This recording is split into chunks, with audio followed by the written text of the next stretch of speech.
Kate Krieger-Watkins here with another edition of The Scoop from Mason County Press, brought to you by West Shore Bank. And today I'm joined via Zoom to Ted Malt, Director of Performing Arts and Professor of Music Studies at West Shore Community College. Got it. You got it, Kate. How are you? I'm excellent. Thanks for having me. Yeah, you're welcome. So we are doing this via Zoom, and this is going to be kind of how your life is going to look like, at least until next year. So why don't you kind of tell us where you are and why you're there? Yeah. Well, good question. Welcome to my home, right? My poor kids. This used to be their playroom until Dad came out and ripped the whole thing out and put some pipe and drape up and basically started a home studio. And if you know who I am or what I do at the college, I direct performing arts, and I also direct all the ensembles, some of the musical ensembles. And I've had to basically reinvent what we're going to do for the fall through this past 4 or 5 months, including building a studio, working on lighting, and how we're going to properly stream and produce video and audio. So yeah, that's where I'm at. I'm at my house. Which, I mean, is kind of nice, but yet, you know, you can hear the laundry going. I can go. No, my wife will not let me touch the laundry, but I can go down and get a pop, come back, and it's nice when you click off and the meeting is done, and it is done. But, I want to get back to normal just like everybody else. This is stressful on everybody, and not just stressful as a professional, but also a parent. I have a 15 and 11-year-old. So it was basically the thought process from the beginning. As soon as the start of that stay-at-home order, I just went into an urgent mode of trying to get as much information and do as much research as I could with the help of our performing arts team and all my colleagues to try to get some initiatives started so we can do something of validity and strength to get us through this temporary bridge, Right. Okay, so what are classes going to look like for you this fall? Let's talk first about you as the professor hat. Sure. And let's kind of walk through that a little bit. Well, I was lucky on a small token because when I developed my online music history classes, we have 2 history classes for music and 2 theory classes. I developed them in a hybrid style where it could be taught face-to-face and it could be taught online. Since then, I've revamped those classes, but redeveloped a whole brand new interactive music theory course. And so that's been the bulk of my work in terms of the academic professor side. I'm still working on it. It will be done right at the last minute. But it's been an ongoing process. Video editing, as you guys know, takes a long time. So, that's all of the music classes that are academically based in terms of your history courses, theory courses will be offered online and do have good membership at this point. That's cool. Well, what do they look like? Now, I don't know really how you're going to be doing things. Are you going to be doing them actually at a set time where they're going to log on and actually follow along like a real class, or is it pre-recorded and that kind of thing? That is a great question. And if you want to get a little techie academically here, you can have an asynchronous. I know people have heard these buzzwords, and synchronous experience. And what I've done is I've designed these classes to accommodate both, because you do have people working third shift. You do have single parents. You have a whole myriad of audience for these classes. So what I've done is design them. Yes, we're going to be meeting synchronously for some of these classes and at different times throughout the class. That's all published. But also, if somebody can't meet, if you have a meeting or you're a professional and you have something to do, but you're taking my class, all of the content is still there. Plus, all the edited lecture would be there as well, because we post-produce all of these lectures after they happen. So you're basically doing your job twice. Yes. Okay. That's a lot to take on. And you said you have 4 total classes and 2 different topics. Pretty much, yep. Okay. And also, I mean, that's not the performing groups yet. Right. So, right. This is just like more classroom musical classes. Okay, right. Let's flip and talk about the performing classes. How is that going to look? I mean, it's difficult enough to have as many people who are in like a band or a choir or, you know, kind of situation in a regular traditional classroom. You know that. You've been in Yeah. small classrooms before. Right. So how is this going to look online? Are you even meeting? Well, I'm glad you asked that, because I did provide Mason County Press with a link that you're going to see our pilot project. So if you click on the link, or if you show the link to your viewers, you will be able to see our pilot project blueprint. And what we did, we took 2.5 months with the help of Edgar Struble, Adam Knutson, you know, our local favorite. Shout out to Adam there. He's really worked hard. And Kevin Dupree. Both Edgar and Kevin are obviously from the area, but they're both out in Los Angeles. So they have helped us produce, and we video edited a pilot project to teach us how we're going to teach you as a musician how to go through the process of capturing your sound, your audio, your video. How do you send it back to us? And if you saw the CBS Sunday Morning 17,000 video choir that Eric Whitaker put on, it went viral on social media. But that's the idea. And video editing at 50 and 60 videos at one time takes a lot of power. So you have to have the technology. And I thank God the college has invested in this program and continues to invest in this program that's allowing me to do this. So what will like concerts look like? Are you going to be having performance? Well, or are those going to hopefully be in the spring when hopefully things will be back to normal? Our concerts, the way we all know and love them, are going to be back as soon as we're able to go back face to face, right? But our performance projects will be what they are, project based. So you might not have 6 songs. We have our YouTube channels now, our Instagram account that's linked to Facebook, and you will see a myriad of projects that will come out. So maybe we'll do an octet here, maybe the jazz group will do something, maybe the wind symphony. But it is our goal for the holidays to bring all these entities together, including our K-12 school music programs, if possible, in a big collage, virtual collage. That would be cool. Yeah, so that's all on the radar and on the ticket here for the fall going into the winter. Because I wondered, because having that many people just in a band, it would be almost impossible to be able to practice all together virtually. So the project-based thing definitely makes more sense to me.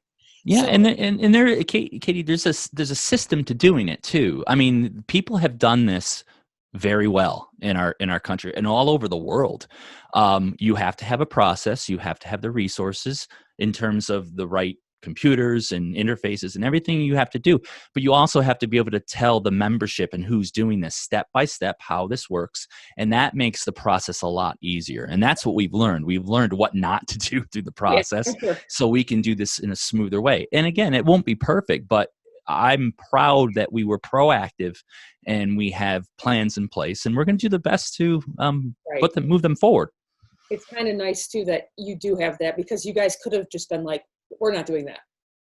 We just can't, we're not going to do that. And I'm glad that you're, trying things. And then you'll know in the future, let's say something happens again that you have to go virtual distance learning, that you already have something in place to be able to remember the time during COVID where we did this? Yep. Okay. We're going to do that again.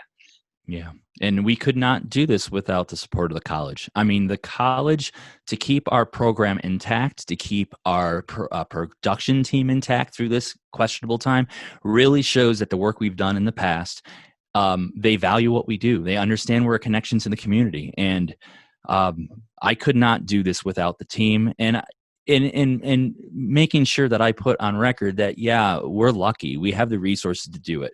So if we do have the resources to do it, and I'm talking about the people and the time and how we do things, it should be my job to try to do as best I can with those resources. And that's the ownership I'm taking with it. Okay. So let's then shift to the community piece. Not only do you work as a instructor, a director, but you also house the performing arts auditorium out there for many different types of performances. Right. What's that going to look like? Yeah, that's a good question too. So we have worked with many agencies. Now, I work collaboratively with other groups. We have the Ramsdale. I'm talking to Andy down at the LACA. We have had scheduled events. We've since pushed all these events back, right? So we have February 4th and 5th will be the Circus Spree. We have that at the Ramsdale scheduled for face-to-face. And we also have Michael Cleveland, Bluegrass Sensation, at the LACA on April 17th. That's all 2021, and that's face-to-face. But in terms of our programming for the fall, we have to have a plan, and the plan is virtual workshops, clinics, one-on-one instruction, and performances. We've been talking with the Boston Brass. We've been talking with the Second City. And these aren't just talks. These are contracts, online virtual tracks, that are in the works right now. So we will have a virtual series going on, including Michigan State University, which will be a year-long series now with 5 Grammy-nominated or Grammy-winning artists. Oh, cool. So again, with this connection, we can tie in hopefully with our K-12 schools. If they need programming, if they need content, we're able to bring this, and they're able to bring that into their classrooms or their TV screens virtually, and they can do academic assessment based on this. What did you learn? What were some of the musical concepts you took out of this? And also theater, we're working with Michelle Kiesel on an R story, which will tell the story of cultural and personal bias in our country from a local and regional perspective. And she's creating this real homegrown concept. And so that will be released also in November, we're looking. So again, all the virtual programming that's going on, we're excited about, and it's going to reach hopefully a wider audience. Absolutely. The whole idea of going into the K-12 classrooms, especially like the K-5 classrooms, that would be really awesome to be able to utilize that. I mean, they already have great music programs throughout, but just to add this extra piece to it, why not? I mean, if it's there, why not use it? We're all in a position, we're very vulnerable right now. The arts are vulnerable, if you're following the science, right, where we talk about, aerosol and, all pandemic-based information, agree with it or not, singing and playing instruments right now, it's a very controversial and very touchy topic. And so what I'm trying to do is I'm trying to plan for the worst. I'm trying to plan for in which we're not going to have that face-to-face option. We're going to err on the side of caution, but we're also going to back that up with some pretty substantial programming. And I'm proud of that. Yeah, it's awesome. So how can people find out about kind of as things unravel, I guess, or roll out, I should say. Unravel sounds bad. Where do they need to go to either sign up for classes still, find out what is being offered as far as kind of replacements for those in-person concerts? What do they need to do? Sure. Well, first off, if for enrollment, you want to contact West Shore, www.westshore.edu. You can contact at 231-845-6211. That's our main line. But call our student services or go online, register for classes. We're still taking registrations, and that's how you're going to go through that. If anybody has any questions pertaining to music too, they can contact me at any time. And I can provide a phone number or something like that to you all that you can put up. But I am available at TD Malt, MALT, at westshore.edu. Okay. And that's important. And in terms of all of our programming, we're actually working on this right now in terms of a one-stop shop. Where are we going to get all of our links? We do have our Facebook page. We have our Instagram page. We have a new YouTube account where people are starting to subscribe. We're working on possible landing pages for the college right now. They're going to be up very quickly. Okay, cool. So everything will be, like you said, a one-stop shop. One-stop shop. And we're going to be reaching out to our constituents, all their K-12 educators, whereas, this works with, if it's a vocal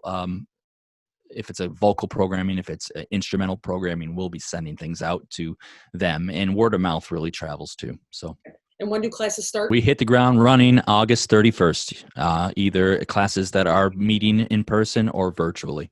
Okay. And what is the ratio right now as far as who's going to be in person?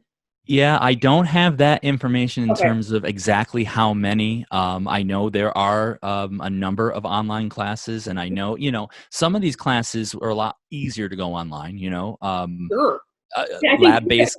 you might have the hardest job of everything you guys have had to do to get online as close to what you want to have happen that would happen in the classroom. I mean, it has got to be just not easy. It's really content driven. The history courses that I teach, the theory is very difficult. That's why it's taken me 5 months since we started to get this thing up and running. The history courses were easier, but think about like a lab-based group, a science, it's really tough. And I really commend our professors. They're doing an excellent job. I mean, we talk weekly, many of us, and they're really working hard to make this right as best they can for the kids in our community. Yeah.